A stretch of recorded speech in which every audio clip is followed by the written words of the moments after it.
So much. Barrister साहब, जो आज रऊफ हसन पे हमला हुआ है, अभी क्या कहना चाहेंगे?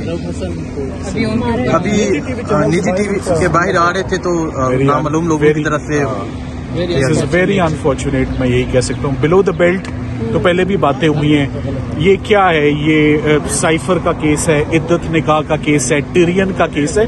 ये बिलो द बेल्ट बातें हैं। तो ये भी स्टूपिंग सो लो, फिजिकल होना, he is a very dignified and honourable and educated person. मुझे अफसोस हुआ ये बात सुनकर। तो जरूर इन सवालात के जवाब जो हैं वो देने हैं। बेंच बार बार आज एक ही बात पूछता रहा कि आप ये बता दें कि आपने साइफर को एग्जिबिट क्यों नहीं किया, साइफर को पेश क्यों नहीं किया, उसके कंटेंट्स पेश क्यों नहीं किए। साइफर की किताब जो साइफर की मूवमेंट को या साइफर के की एहतियात से जो रिलेटेड है, आपने वो किताब देने से क्यों इनकार किया?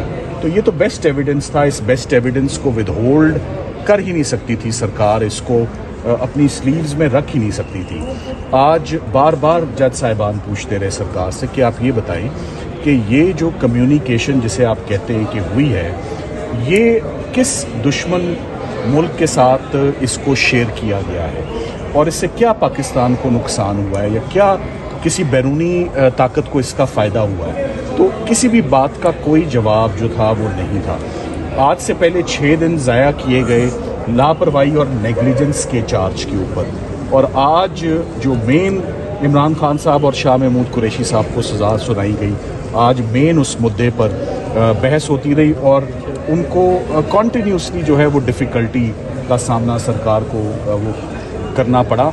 तो बात यही है कि ये केस पाकिस्तान की हिस्ट्री का मेरा ख्याल है बड़ा बदकिस्मत केस है कि इसमें आज दिन तक मेरा ख्याल है कि सबसे एक्सपेंसिव ट्रायल होगा, सबसे एक्सपेंसिव अपील होगी।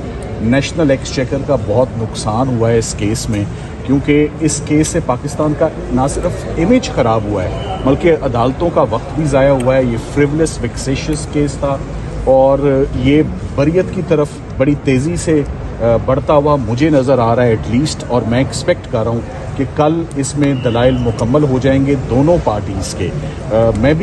मैं अपने दलाइल ऑलरेडी बड़े तफसीली दे चुका हूँ और कोई एंगल ऐसा नहीं है जिस एंगल पे हमने जजेस को मुतमईन ना किया हो। सो ये केस 100% जिसे कहते हैं ना, beyond the shadow of doubt, इसको डिफेंस ने डिमोलिश और डिस्ट्रॉय कर दिया हुआ है और इसका इनएस्केपेबल अनअवॉइडेबल कंक्लूजन एक ही है, इक्विटल, प्योर एंड सिंपल। एक लफ्ज़ शाह महमूद कुरैशी साहब के मुतल्लिक 7 दिनों में नहीं बोला, तो कैसे शाह महमूद कुरैशी साहब को आपने, और आफरीन है दोनों हम मेरे क्लाइंट्स पर, इमरान खान साहब पर भी और शाह महमूद कुरैशी साहब पर भी, गर्मी की शिद्दत आपके सामने है। अदालत का भी इस वक्त अंदर टेम्परेचर जो मैनेज नहीं हो रहा, गर्मी अरूज पर है। ना हमने इसमें आज दिन तक ज़मानत मांगी है, बल्कि बड़े सब्र से जब सरकार का दिल किया तो उन्होंने सर्दी में जल्दी जल्दी केस रातों रात निपटा दिया, और जब सरकार का दिल किया तो शदीद गर्मी में आहिस्ता आहिस्ता धीरे धीरे उन्होंने इस केस को हल्की आंच पर चलाया है। तो वो भी चला कर देख लें कि क्या निकलता है इस केस में। ये खुद ही बार बार कह रहे हैं ताल्लुकात ख़राब। मेरा ख्याल है वो इमरान खान साहब के किसी इकदाम से, शाह महमूद कुरैशी साहब के किसी इकदाम से पाकिस्तान के ताल्लुकात किसी फॉरेन कंट्री के साथ स्पॉइल नहीं हुए।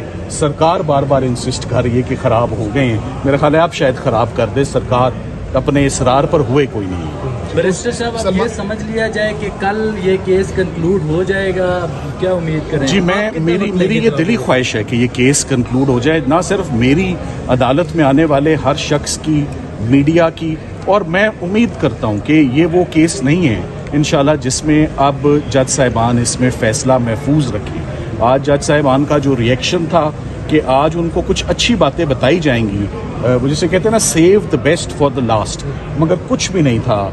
ना इसका आगाज़ अच्छा था, 7 दिन के बाद खोदा पहाड़ चूहा भी नहीं निकला।